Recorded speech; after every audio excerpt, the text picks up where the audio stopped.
Welcome back to Sports Done Right. I'm your host, Hunter Wright, and the 2022 NFL season is officially over. Congratulations to the Kansas City Chiefs on winning Super Bowl 57. Congratulations on the Chicago Bears as they control their own destiny with the number one overall pick. They can either use it or there's plenty of buyers out there who want to move up and get a quarterback. So whatever they want to do with that pick really can't go wrong unless they decide to use that pick on a quarterback, which I think would be a huge mistake. They should roll with Justin Fields. But today, we are giving out the first ever Sports Done Right NFL awards.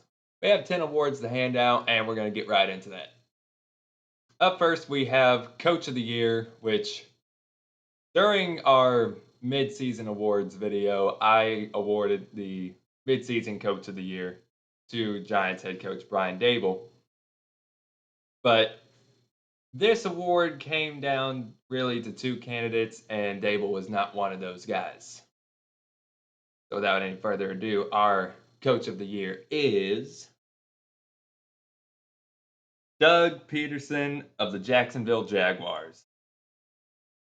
Now, really, Doug Peterson should have been the AP Coach of the Year. He should have been the official Coach of the Year, but it didn't happen. Now, from 2020 to 2021, the Jacksonville Jaguars went 4-29. 4-29 in 2 years. And in Peterson's first year with the club, Jaguars finished 9-8. They were the division champs. They made it to the playoffs. And the crazy thing is, they started the season off 3-7. Going into the bye week, they were 3-7. Come out of the bye, they beat the Ravens. They lose to the Lions in very embarrassing fashion. And then they rattle off 5 wins in a row and just stole the division from the Tennessee Titans, who had a commanding lead in the standings. And the Jaguars just stole the division with that 5-game win streak. They get to the playoffs in the wild card round. They're facing the Los Angeles Chargers. And the Chargers jump out to a 27-point lead. Trevor Lawrence, for the first 2 quarters of that game, looked like he did not belong on an NFL field. It's been a long time since I've seen a quarterback look that bad. The last time I saw a quarterback play that bad was probably wearing a Jets or a Browns jersey. Then in the second half, the Jaguars were just firing on all cylinders. They came back. They won the game after being down by 27 points. And then they just barely lost to the Super Bowl champion Kansas City Chiefs in a game that came all the way down to the wire. Now, the kicker here, this is the big reason why I believe Doug Peterson should have been the undeniable, unquestioned, unanimous Coach of the Year. No team has ever gone from picking first overall in the NFL draft to winning a playoff game. It's never happened, ever. In the over 100-year history of the NFL, well, the NFL draft only dates back to 1936. So, in the 80-some-odd year history of the NFL draft, no team has ever gone from picking first overall to winning, not just forget making the playoffs, winning a playoff game. It's one thing to make the playoffs. It's another thing to actually win in the playoffs. Never happened before. Ever. So that should have been, he should have been the unanimous Coach of the Year.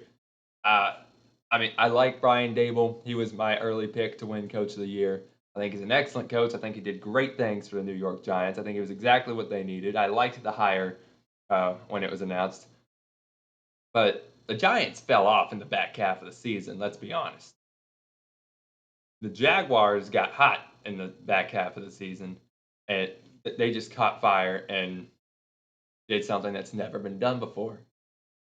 Considering how bad this team was last year, just look at Trevor Lawrence's numbers.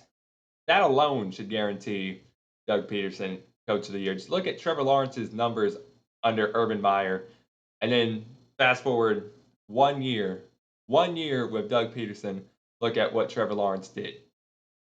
It was night and day. Just like that playoff game against the Chargers.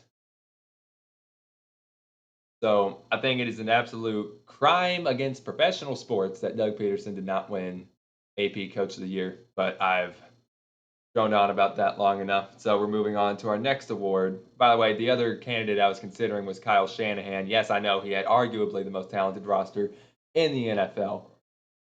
But the fact that you could rotate through 3 quarterbacks and still have such a good record, still be that good, it says a lot.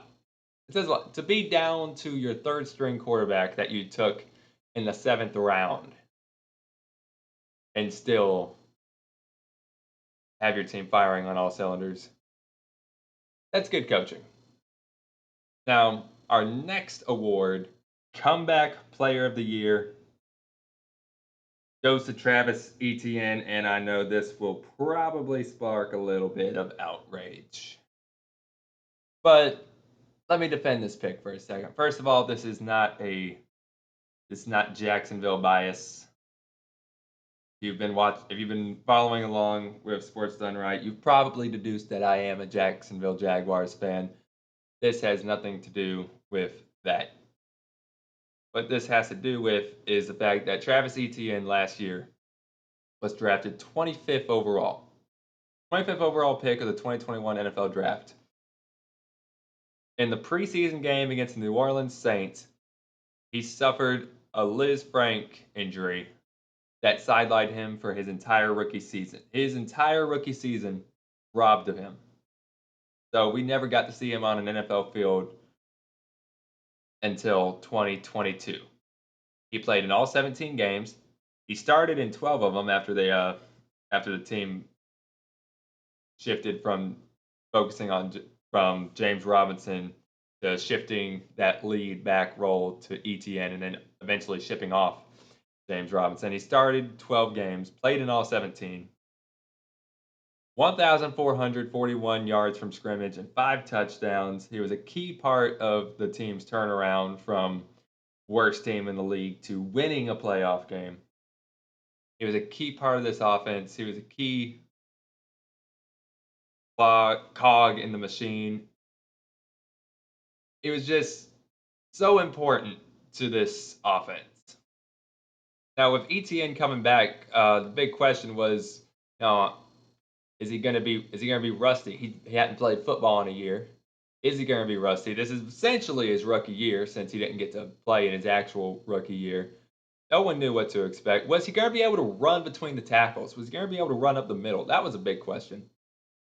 Is he going to be sturdy enough, strong enough? He's not the biggest guy in the world. Is he going to be able to handle the beating that a running back is going to take when he runs between the tackles? And the answer was a resounding yes. He proved to be much stronger than anyone was expecting him to be.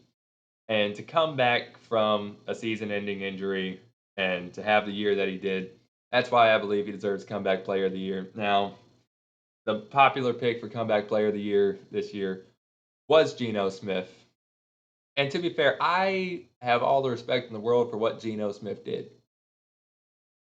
And when you look at what the criteria is for Comeback Player of the Year, it's someone who has suffered a setback and overcome adversity.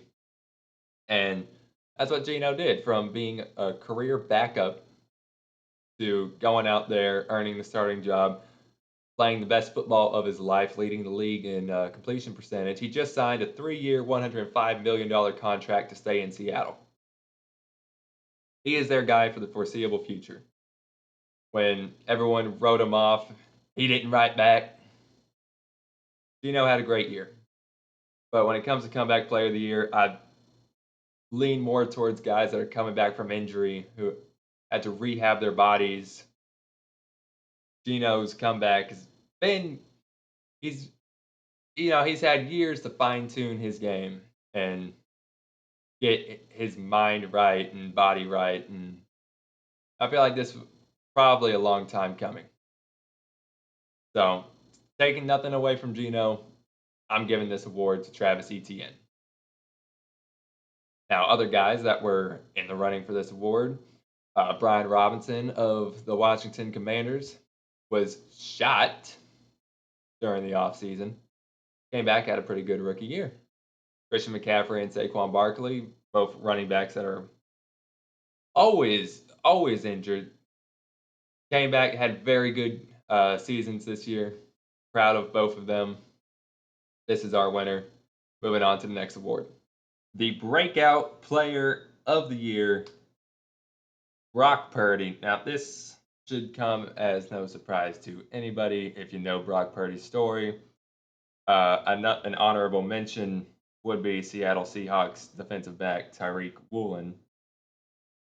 But Brock Purdy is, without a doubt, the comeback player of the year. The 2022 Mr. Irrelevant. Now, if you don't know what Mr. Irrelevant means, that is the title that is given to the last player taken in the NFL draft. Mr. Irrelevant. He was the 262nd and final pick of the NFL draft. And after the 49ers lost Trey Lance and Jimmy Garoppolo, they came down to their third string quarterback, and they went 5-0 under Brock Purdy. 2-1 in the playoffs. He won his first 7 games. He had a passer rating of 107.3. He had 1,374 passing yards, 13 touchdowns, and 4 interceptions in that 5-game span of the regular season. He's the first 49ers quarterback to win his first 3 career starts. Now think about that for a second. Think about the great quarterbacks that the San Francisco 49ers have had. Joe Montana, Steve Young. They've had lesser known greats like John Brody, Frankie Albert. They've had a lot of very good quarterbacks. And Purdy is the only one to win his first 3 career starts. And like I said, he won 7 straight games before getting injured. And really, it's just a darn shame. Now, how much better would that NFC Championship game have been if Brock Purdy hadn't gotten injured? Because he leads the 49ers to the NFC Championship against the Philadelphia Eagles, 2 most talented rosters, most stacked rosters in the NFL, and he gets hurt. So 49ers have to shuffle through their 4th quarterback, Josh Johnson, who I believe ends up getting concussed. Purdy suffered a shoulder injury to where he couldn't even throw the ball. And they put running back Christian McCaffrey at quarterback for one play, a very disastrous play. Said, okay, we're not doing that again. They put Purdy back out there even though he couldn't even throw the ball more than 10 yards. And all they could do was run the ball. So all Philly had to do was 8-man box after 8-man, just call an 8-man box on every single play and shut them down. But if Purdy hadn't gotten injured,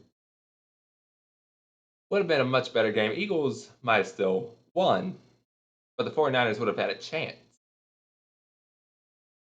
And now Brock Purdy is set to miss the majority of next season.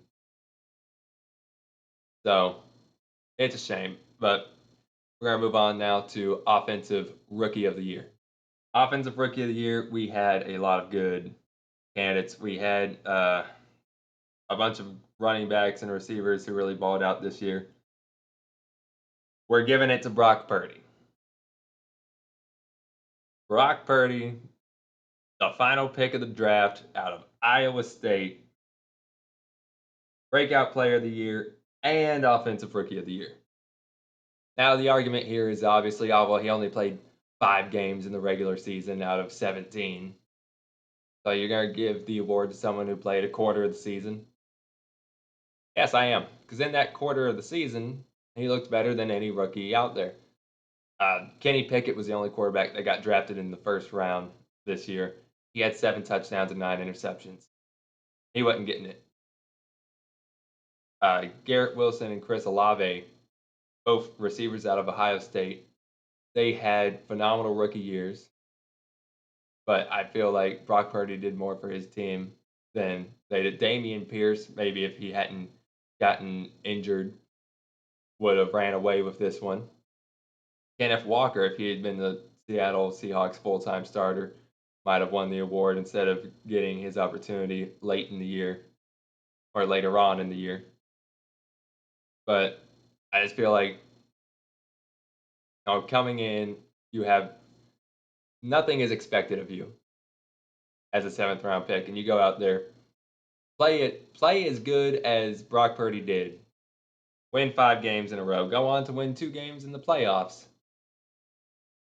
I mean, what we saw out of Brock Purdy was something we've never seen before. Someone in the situation that he was in, coming from where he came from and accomplishing what he did, never been done before.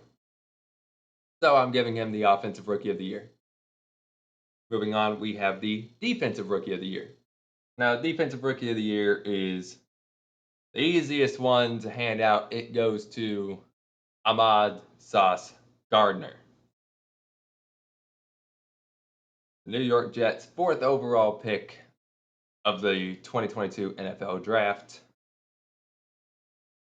Sauce Gardner recorded 75 tackles, 2 interceptions. He led the league with 20 passes defensed. Got voted to a Pro Bowl as a rookie.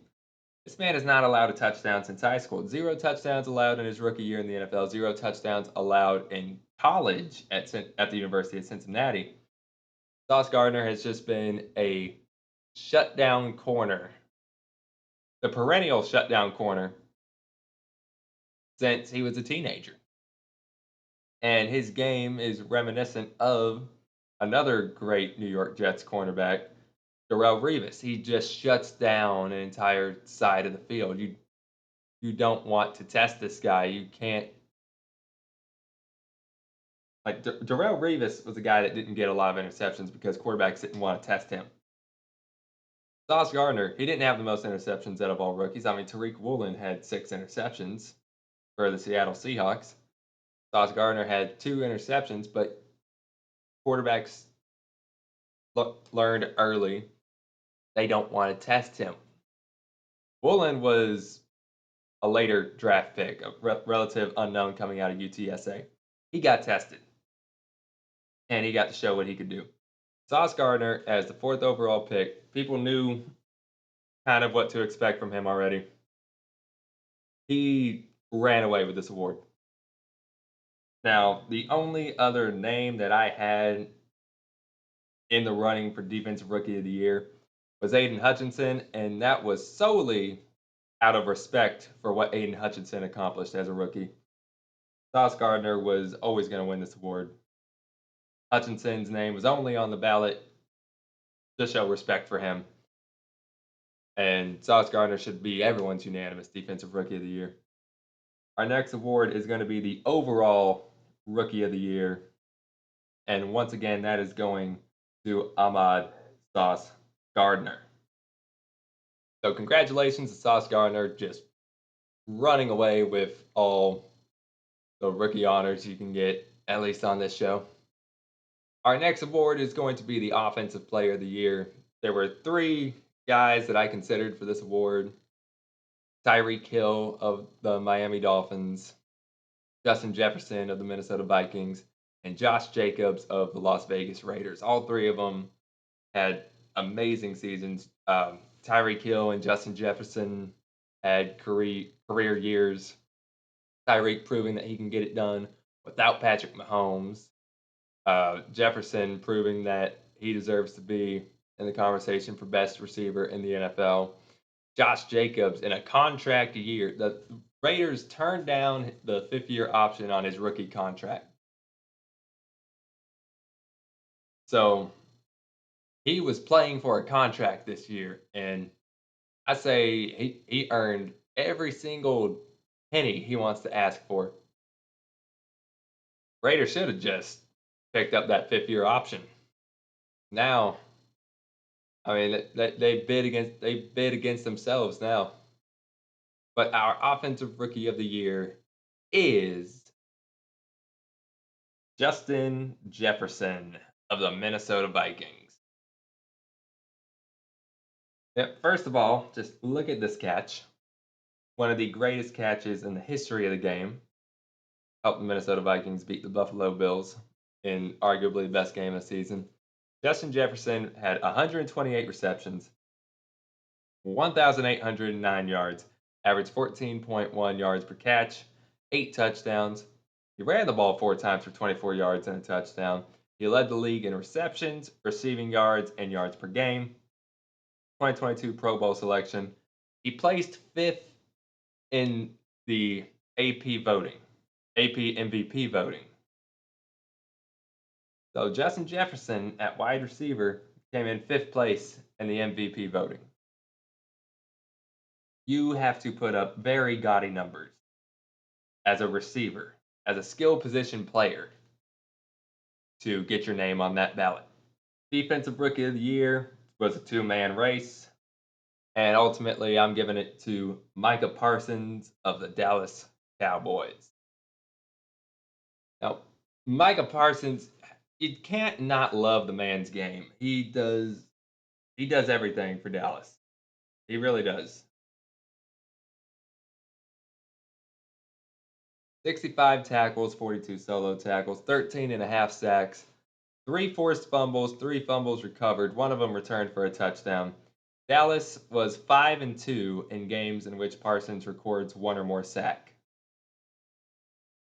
He is the best best overall linebacker in the NFL, and it is only his second season. This is his second year in the NFL, and he's getting Defensive Player of the Year. The other player I considered was Nick Bosa of the San Francisco 49ers, the defensive end. But ultimately, and Bosa won Defensive Player of the Year in the AP poll. I feel like it should have been Micah Parsons. I feel like no one does more for their team in a defensive capacity than Micah Parsons. So now that brings us to MVP.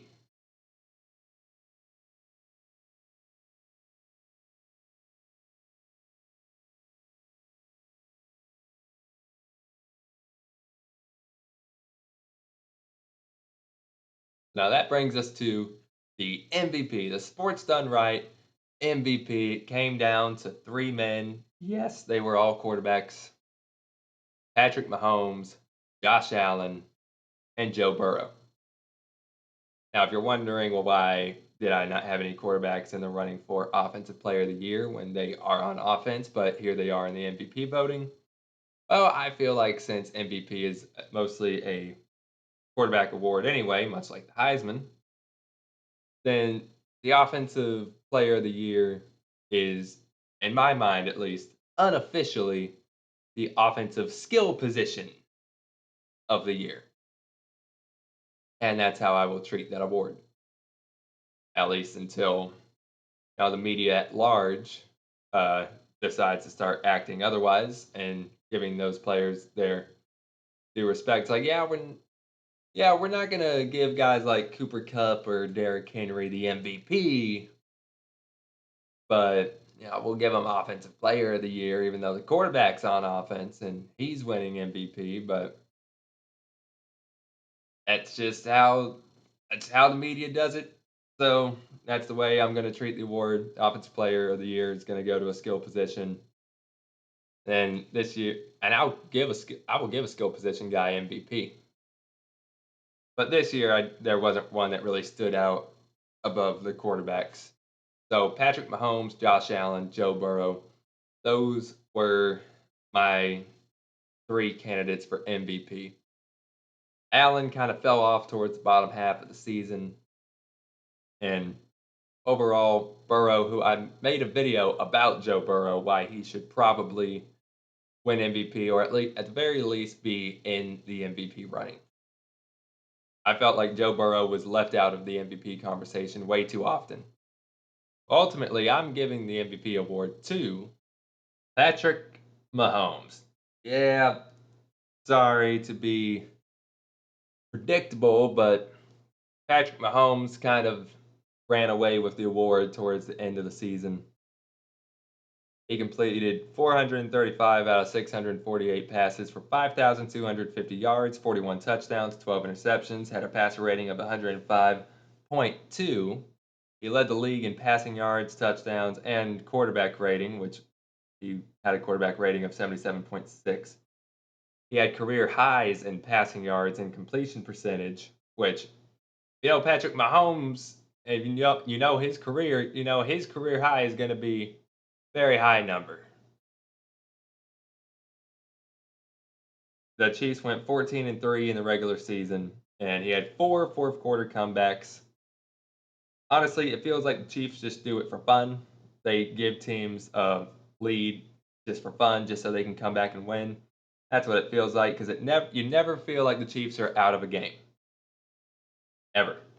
So yeah, Patrick Mahomes is the MVP. But I said I had 10 awards to hand out. That was only 9. So our final award to kind of solve the MVP is a quarterback-driven award and quarterback bias. I created a different award, the non-quarterback MVP of the National Football League, which will essentially go to either the offensive or defensive player of the year. And the non-quarterback MVP is either going to be Justin Jefferson or Micah Parsons. And the winner is Micah Parsons. Congratulations. You are the non quarterback most valuable player, most valuable non quarterback in the NFL. So take a bow, Mr. Parsons. And before I get out of here, I want to quickly just go over the Sports Done Right All 25 team, which is essentially our All Pro team. There's always an All Pro team announced, All Pro first team, All Pro second team. And this year I've made my own. It's the All 25, 11 players on offense, 11 players on defense, and then 3 players on special teams. So without further ado, the first ever Sports Done Right All 25 team. We're going to be starting off with the offensive line. We have at tackle Trent Williams, guard Chris Lindstrom, center Jason Kelsey, guard Zach Martin, and tackle Evan Neal. Williams has been one of the best offensive linemen in the NFL for quite some time now. Lindstrom earned his first career Pro Bowl this year. Jason Kelsey has not allowed a sack in 1,051 snaps now, which is absolutely absurd. Zach Martin also been one of the best offensive linemen in the NFL for a long time. I think Trent Williams and Zach Martin are probably Hall of Famers, if we're being honest. And then Evan Neal was the 7th overall pick in the NFL draft out of Alabama. I think he had a superb year. He did have some growing pains, but hey, he was a rookie. At quarterback, we have the Sports Done Right MVP and also AP MVP, Patrick Mahomes. At running back, we have Josh Jacobs, who led the NFL with 1,653 rushing yards and 2,053 total scrimmage yards. And he had one of the best plays of the year, that 86-yard touchdown run up the middle against Seattle in overtime to secure the win for the Las Vegas Raiders was a thing of beauty. He capped off that game with over 300 yards. It was an absolutely dominating performance. Like I said, the Raiders royally screwed themselves by not accepting his 5th-year option. Now they have to bid for him after one of the best seasons we've seen from a running back since Henry rushed for 2,000 yards. Wide receiver 1 is Justin Jefferson, 6th most receiving yards in a single season all time with 1,809. Wide receiver number 2, Tyreek Hill, 11th most receiving yards single season all time, 1,710. Tyreek Hill also had touchdowns receiving, running, and returning a fumble, which is absolutely absurd. At tight end, Travis Kelsey, shouldn't have to explain this one, but 110 catches, 1,338 yards, second best of his career, a career high with 12 touchdowns, and he's just the most dominant tight end in the NFL. Now, the question is, who is the better tight end, Rob Gronkowski or Travis Kelsey in their prime? Who would you rather have? And if you're a tight end, to be in the conversation with Gronk is something special. And the flex, the 11th man in the offense, the flex can go to either a running back, receiver, or a tight end, giving it to Devontae Adams. Uh, Sorry, Cleveland running back Nick Chubb, you had a superb year. I'm giving the flex to Devontae Adams, who led the NFL with 14 touchdowns. He had 100 catches, 1,516 yards. He had an absolutely great year, despite the fact that the Vegas Raiders were a dumpster fire for a good portion of the year. Defense, safeties. Derwin James, who had 115 tackles and 4 sacks, 2 interceptions, made the Pro Bowl. Then the Houston Texans rookie Jalen Petrie, drafted second round, 37th overall. He led his team with 147 tackles and he recorded 5 interceptions. And the cornerbacks, cornerback one, our lockdown man, the Sports Done Right Rookie of the Year, Sauce Gardner. Cornerback number two, Patrick Surtain the second, 2 interceptions, Pro Bowl selection. On to the linebackers. Bobby Wagner had a career high 6 sacks. He's still one of the best linebackers in the NFL, despite the fact that he's getting older and showed signs of slowing down a bit. He's still a force on defense. Outside linebackers, obviously Micah Parsons, our non-quarterback MVP, and Hassan Reddick. What a year he had with the Philadelphia Eagles. 49 tackles. He had a career high 16 sacks. He had 5 forced fumbles, which led the NFL. He made the first Pro Bowl of his career. So congratulations to Hassan Reddick.